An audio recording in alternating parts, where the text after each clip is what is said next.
Good morning, another day, another duty, and another content. Mostly, kasama namin. Kahit na bagyo. Wala rin kasi siyang pasok sa school. Buti na lang po bukas ang ISAT. Nag-pray pa.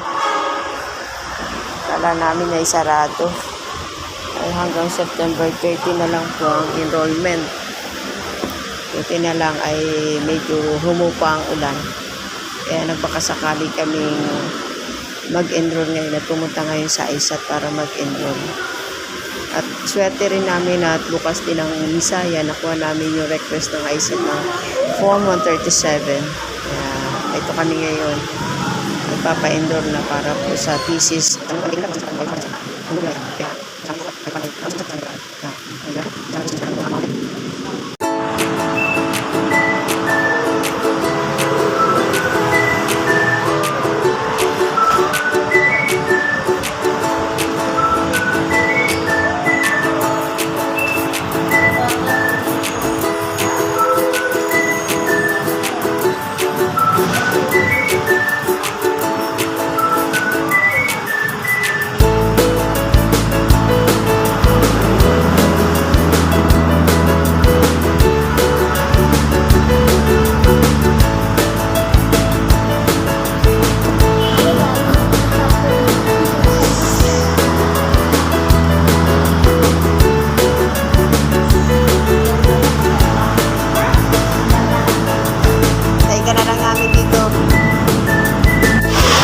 Hello, bastian namin mahal.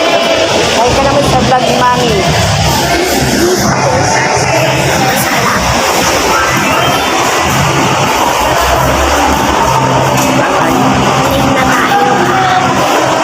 See you on my next content. Bye-bye. No! No.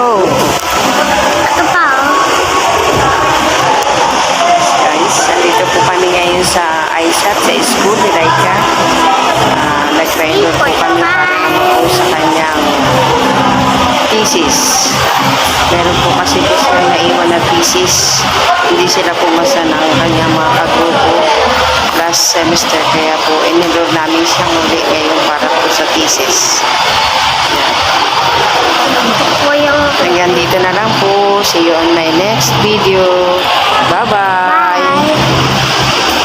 Subscribe. Subscribe.